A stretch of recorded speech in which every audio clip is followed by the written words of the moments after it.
All right, we're live. Welcome back, guys. I have with me today an amazing guest, my buddy Brad. Brad, how you doing today, brother? I'm awesome, man. Thanks for having me. Of course, of course. Well, I'm excited to have you here today because um, what you're going to share, I think, is going to really resonate with a lot of people, and I know for sure it did with me. And so, can't wait to get into that. But before we do, man, um, catch people up to speed a little bit about who you are and what you're up to today. Wow, who I am, man. I watched this really deep documentary last night, and I know we're going to go deep at some point, but I want to start right off the bat with going really deep, and that is who is anyone, right? I want to say I'm Brad, like the real estate entrepreneur, but at the end of the day, this documentary was like all we are is just awareness, right?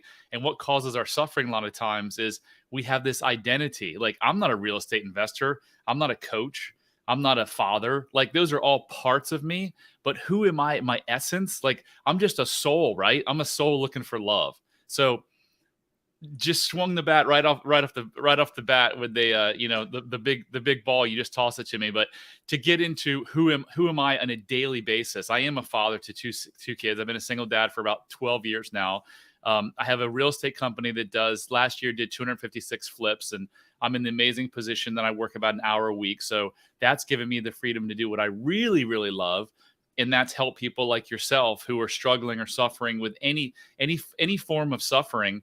And I teach them how to end their suffering by living in the truth. And most of it's around not being good enough, not feeling good enough. And it was none of us were born not feeling good enough. It all comes from our childhood programming, just like it did with me. So that childhood programming just sticks with folks for until they do the work or for the rest of their lives. And so I just help people tell themselves the truth about who they really are so that they can live a free and amazing life. Man, I knew this was going to be good, but this did come in swinging, man. I love it. Well, for those of you, Brad, he's such a humble guy, but you've been able to do incredible things through the real estate space, and it really wasn't until what a couple years ago until you started this transformation journey that we're going to maybe talk about today with helping people and really on your own journey. And so I'm excited to dive into that because I know for me personally, um, there's something strange that happens when you start getting success. You realize that it really isn't about the money. You realize that there's a lot more work inside that we have to do to be able to truly unlock the happiness that we have for ourselves. And so I would love to learn maybe a little bit about that journey that you went through to really discover this. And maybe there were some hard things that happened before you did realize this because um, yeah, so I'm going to open it up and love to Yeah. hear some more about your story. Yeah, I mean, from the outside looking in, like I had it all, right? I had this business. I'm on TV every day, at TV advertising. I'm flipping all these houses. I drive a nice car. I have a nice house. I vacationed a lot. I have a 42-foot boat called a yacht, if you want to. Um, Sounds a little pretentious. So just a big boat, right? And inside, though, the results weren't what it looked like from the outside. I struggled. I used weed and alcohol to feel, better about myself in social settings and shit situations. I had two marriages. I described them as failed marriages earlier, and the young lady who's going to be a guest on my podcast was like, "Yeah, were they really failed?" And you're like, that's interesting you say that because I teach my students all the time. There's no such thing as failure because you learn something. I go, but for so many years, my brain has been programmed for failed in marriage. So you're like, I'm not going to ever say that again. So I just caught myself, which is nice. Change always begins with awareness. So I got my awareness 2 hours ago, and now change is happening, right? I'll try never to refer to my marriages as failed marriages because my first marriage, I got two beautiful kids. My second marriage, I learned a lot. So where was I going with this? Everything looked great from the outside.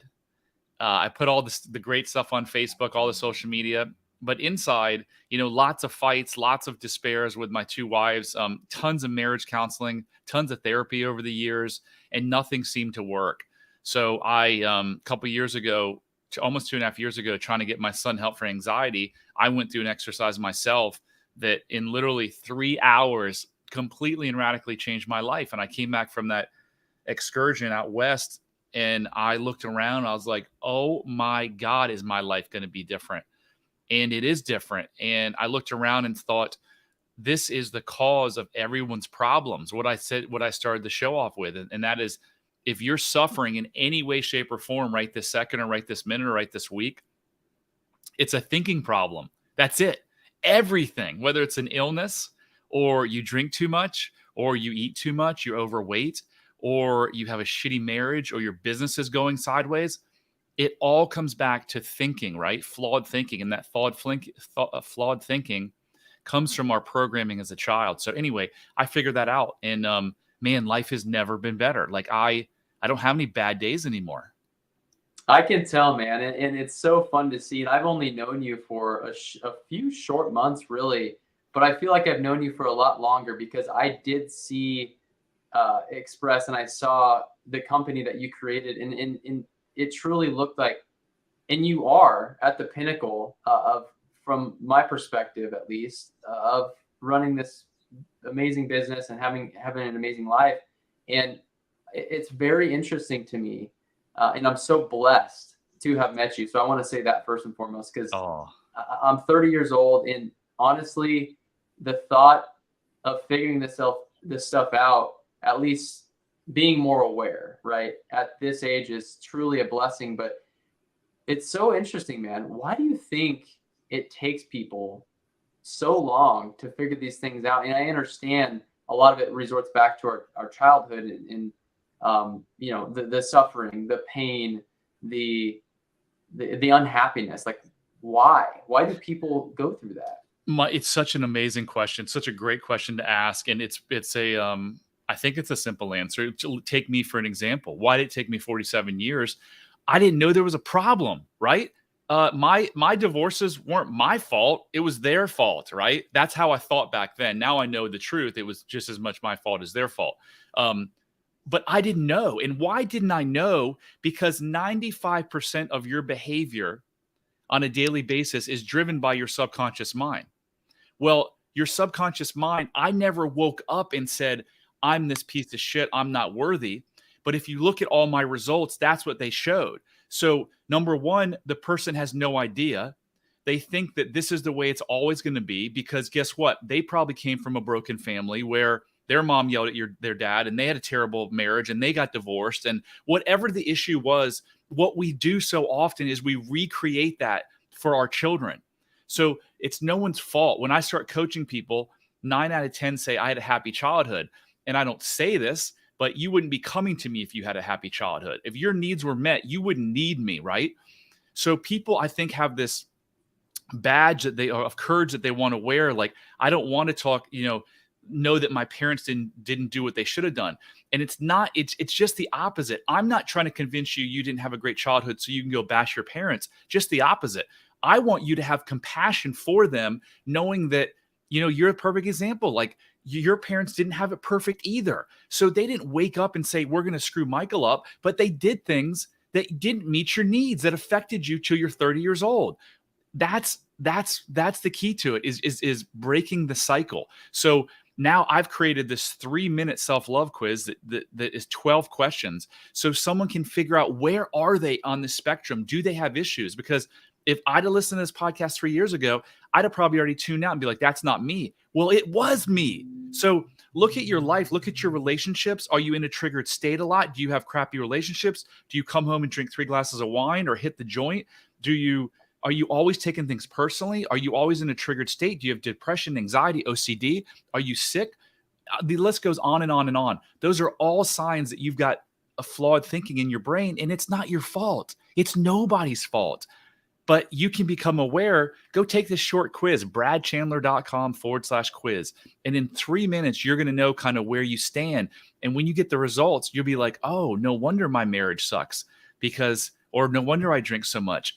It's all because of the way you feel about yourself.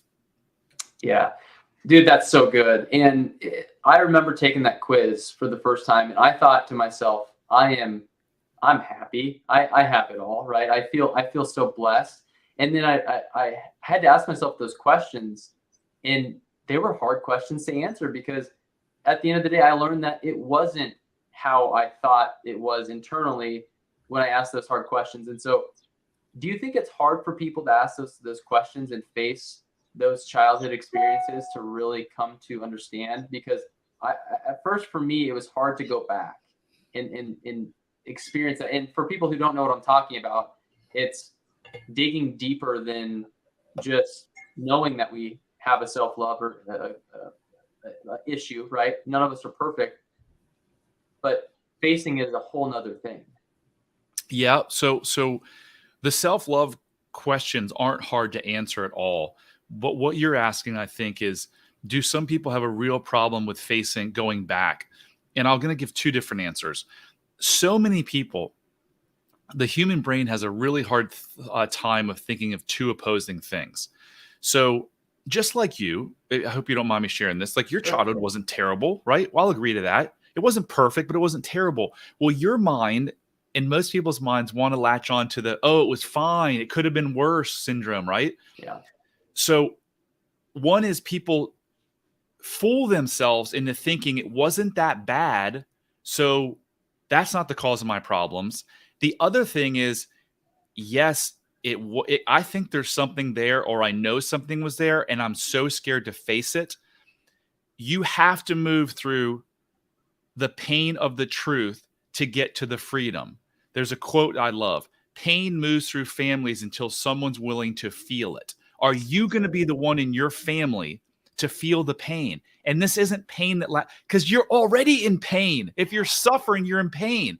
So can you not endure a 2-hour session where we go back? You don't relive it, you just review it. Can you endure? Could you go run a 2-hour like sprint or a really tough race if you knew that for the rest of your life you'd be healthy, like physically? Like, who couldn't do that, right? So can you endure 2 hours of going back to something tough to change your entire life and your kids' life and your family's life and your relationships and your business, your health? It's, you get to decide. You're the human being. Like, no one's controlling you. You get to decide. I'm telling you, and now you've lived through it, Michael. You can tell them, like, 2 hours of, maybe it's a little bit hard for some people, but it gave you the key, the freedom. Like your prison cell, you were inside this invisible prison cell. I just gave you the key, and guess what? It opens from the inside. Yeah, dude, it's so powerful. And it's that what you said about feeling it is when the whole generation is really fixed. You're like unlocking a code. One person had to feel it for the whole family tree to potentially change. Dude, that gets me fired up. Like, and I went through it and I experienced it, and so powerful. Guys, if you're even thinking, if any of this resonates with you, you have to fill out the self-love quiz. You have to talk to Brad. It will change your life. It changed mine. And honestly, I can't believe I didn't know that this stuff even existed before that. And so it's just bizarre to me that more people aren't as passionate about this stuff as you, and that more people aren't screaming this stuff from the rooftops, because it changes lives. It fires me up. Michael, I agree with you 100%. Like, I literally feel, and this is, by the way, this isn't like Brad is some magical person that came up with this. No.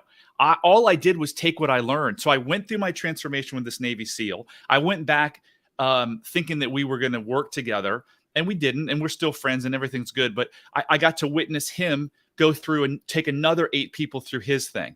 And then I studied under a guy named Dr. Gabor Mate, who's been a physician for 40 years, specializing in trauma addiction. And then I took another step and studied under Marissa Peer, the 2005 best therapist in all of the UK. She has this technique called rapid transformational therapy, where it's a combination of CBT, cognitive behavioral therapy, which is a lot of talk therapy, NLP, neuro-linguistic programming, and then hypnosis. So I studied under 3 of, I think, some of the best in the world. And I just took the best and created this thing. Nothing great about Brad Chandler. But like you said, I feel like I now have, I found the secret to life. And that is, freedom comes from self-love and self-compassion. You get self-love and self-compassion back because you had it when you were born by turning around these silly untruths that you tell yourself about who you are. That's not who you are. You're this amazing person, whether you believe in God or the universe. If you believe in God, you were made in God's image. If you believe in the universe, we all came from one creator. So I promise you that creator wasn't like, well, let's make Michael a little less better than Brad. We're all the same. And when you can start believing that in the truth that you are as good as any other human being living or dead, you may have done some behavior that you don't like, but it was for a reason. It was because your brain was protecting you as a child. It made you have these thoughts so you could survive whatever it is you were going through. And then you didn't know any better, so you just kept them. So when you argue last night with your spouse about something silly, the toilet seat being up or not doing the dishes, it has nothing to do with the argument at hand. It has to do with you bringing in a meaning of something that happened to you when you were 2, 4, 6, 8 years old, bringing it into that. And when you can separate yourself from that and be like, wait, I'm not a child anymore, and I am good enough, then you don't need to bring that in anymore. And then you can just look at it as, oh, well, they didn't put the toilet seat down, but it doesn't mean they don't love me. They're just a human being. They forgot. They're not doing it on purpose. And then you just go on with your day. You don't let things and people steal your joy anymore. Yeah, it's so good, man. It's like eliminating all the triggers, or at least recognizing what the triggers are and being aware of those things. And when I really started to think, when we went through this exercise last week, about some of the things that really got me when I was little, right? That had an effect on my life. After the fact, I sat and thought about it after you helped me get through that.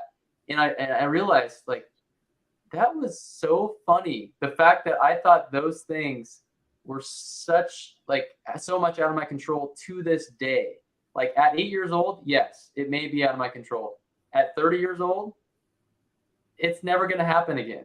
And it felt so freeing to realize that. But it took me going through and recognizing those things before I could finally like unlock the chains, the bondage, everything, and just like feel that freedom. And so thank you, Brad, man. That it's so cool to be on this journey.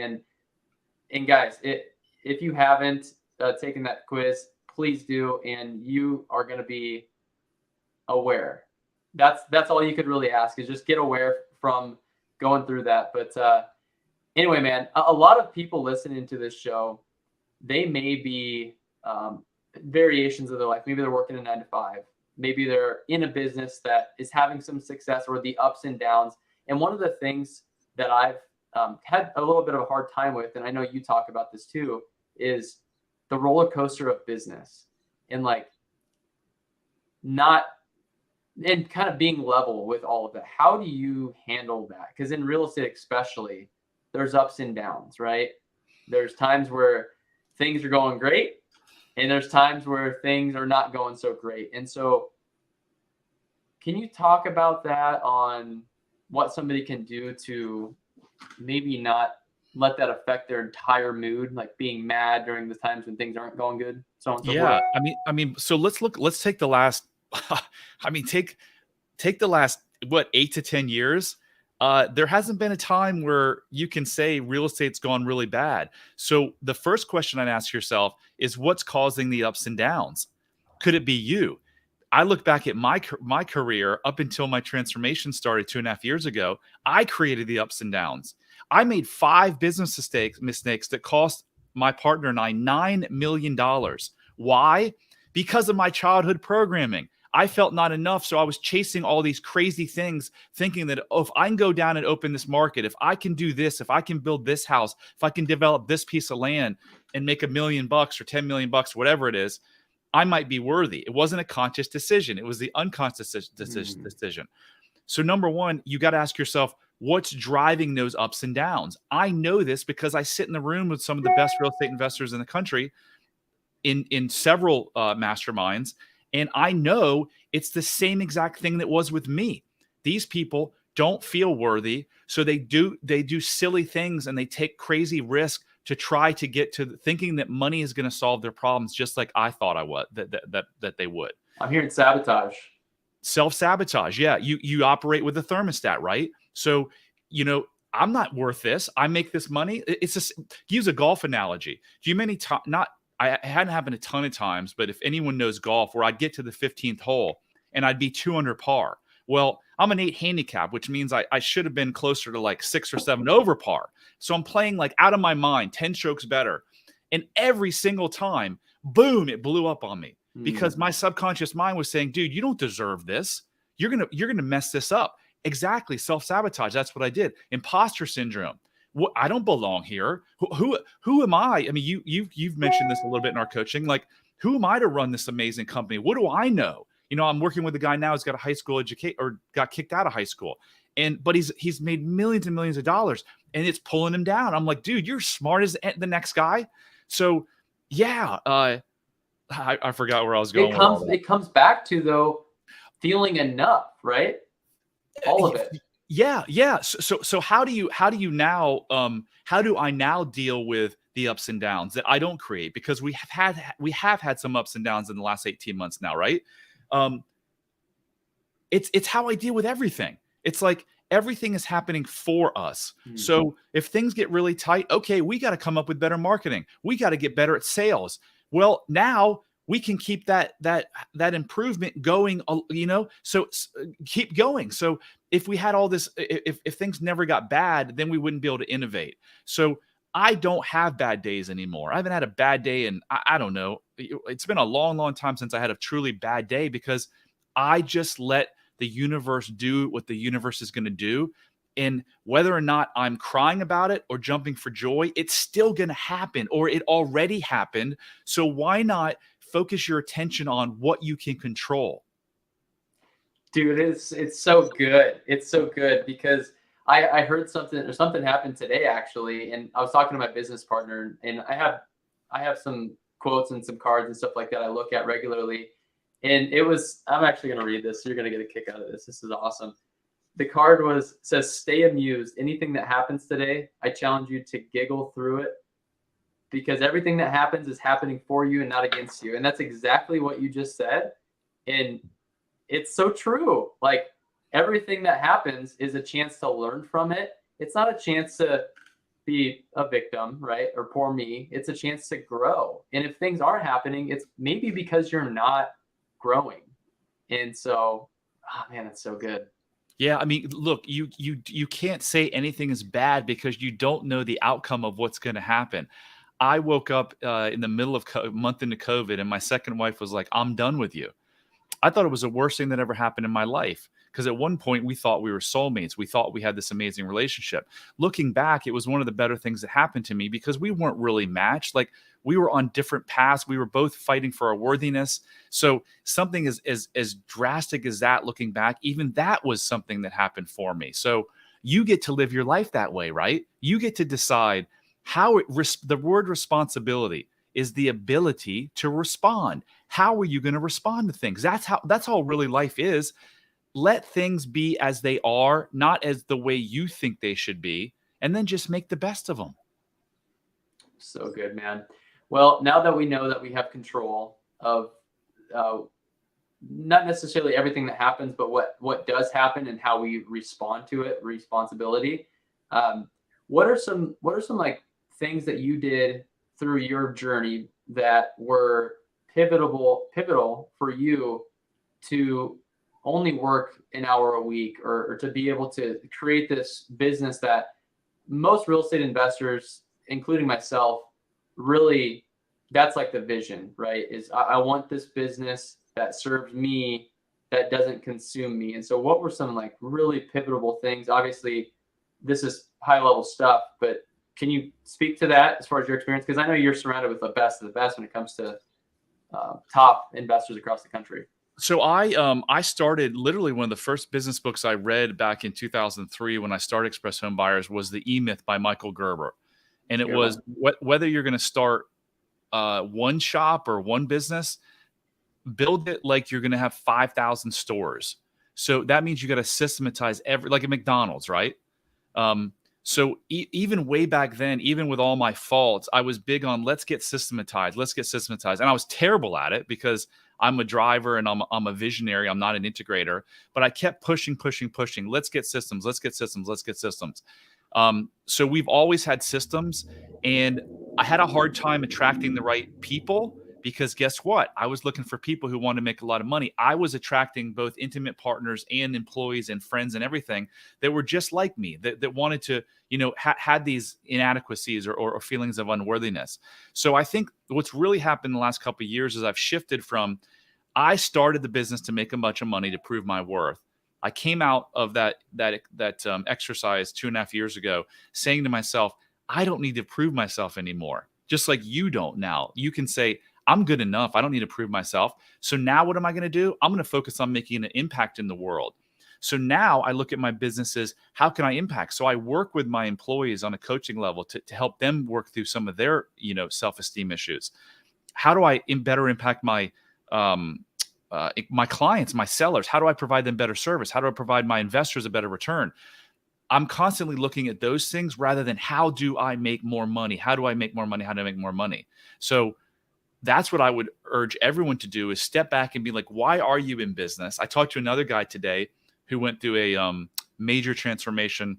We've run in the same circles, but never met. He went through a major transformation using ayahuasca. On his second ayahuasca ceremony, like had major breakthroughs. And I was telling him about how real estate on a passion level is nothing compared to this coaching. He's like, I was at a conference recently and they were talking about financing multifamily. It's like, I was so bored, but this stuff, I can talk to you about it all day. So I found my passion and purpose. And a lot of entrepreneurs, even though they're in business, aren't doing what their passion and purpose are. They're doing it to make money. And when you've got the lion chasing you, the proverbial lion, it's really hard to figure out your purpose. But what I found with myself and my clients is that once you kill that lion and you get that freedom, like you talked about, then you can look around and be like, why was I here? And then you can actually do exactly what I'm doing. You can use your business. You don't have to go sell or quit your, close down your business. You can use your business to fund whatever it is exactly that you want to do in life. That's What's so better powerful. than that? It's so powerful, man. And it's like, wow, how easy, like how straightforward, right? Just systematize it, build it up, get it to the point where it's not going to own you, but to the point where you can step back and then truly work on your passions. But in the meantime, you're creating and pouring into your people, your clients, everyone else, providing so much value. Inevitably, good things are going to happen, right? It's like you stop focusing so much on the money, you focus on the value, and more money, everything is more abundant. It's an amazing, simple concept. What's next, Amen. Brad? What's next for you on your journey? What's next? I turned 50 a couple weeks ago, celebrated in Jamaica. I'm going to live to be 110. I'm manifesting that on a daily basis. Boom. I'm a health and longevity nut. So I want to affect 1 million people, take them through the same program that I took you through and help them find freedom. So I'm slowly building this business, this coaching business. And we've got a lot of great things we're doing. And, every day I'm getting better at what I do. And every day I wake up and say, how can I make more impact on my clients? How can I affect their life? And so, through events, and I'm a big boater. I'm going to start doing excursions on my boat. I'm going to start doing, excursions in the islands or traveling and stuff where I can actually do my passion of traveling, but also help change people's lives and be with like-minded people. So just a lot more innovation, a lot more of like, how do I continue to get better? I'm doing a lot better job of not comparing myself to others, but just comparing myself to how much better am I than I was a day ago. So just to continue to get better and serve people and try to make an impact on this earth. It's so rewarding to get, to hear you say, I've helped change your life and your family's life. And I hear that from other people. Like it pales and there's just nothing like it. I mean, take the biggest real estate deal I ever did. And, I got a text a couple months ago from a gentleman who said, thank you for changing my life and my family's life. He was on the brink of divorce when he came to me, and now his marriage is great. Nothing can compare to that. It's amazing. Dude, I absolutely love it. And yeah, I am so thankful, man. And it's so cool to watch because it's like you're striving for greatness. You're becoming the best you, right? Nothing else really matters. If you can be the best you can help more people. You can make more of an impact. You can change more lives. And it's incredible. So I love what you're doing, Brad. for people who want to follow you to learn more about your journey, where can they find out and go deeper with you? Yeah, bradchandler.com is my website. And if you go to bradchandler.com/contact, it has all of my social media platforms, and as well as an ability to schedule a call. It's got my story on there. It's got, anything you ever need to get in contact with me is at bradchandler.com/contact. And I put out almost a daily video on freedom and happiness and how to live an amazing, joyous life. Beautiful. We'll drop the links to that, and definitely recommend joining the group because I've learned a lot of stuff from your posts in there, and it's always super impactful. So guys, please share this with a friend. Go follow Brad.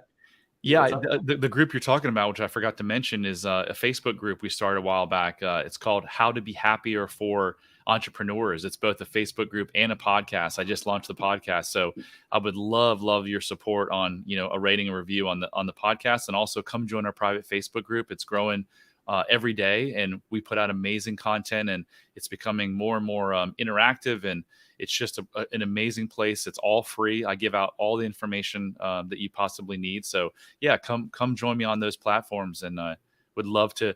I can't do 1 million people alone. So my plan is to help people like you, and then you're like, hey, this so profoundly changed my life that I want to do this too, and we go help a lot. It's a multiplicative effect, right? The more I can help people, the more they can help other people, and it's like just it's just spread. So that's my goal. Beautiful, man. Well, I know I got a ton of value from this, and I know you guys did too. So please share this out to a friend. Tell somebody about this. Brad, it has seriously been an absolute pleasure. Thank you so much, brother. I appreciate you, and thank you for all you've done. And guys, go follow Brad. Thank you. All right. We'll see you guys in the next one. Take care.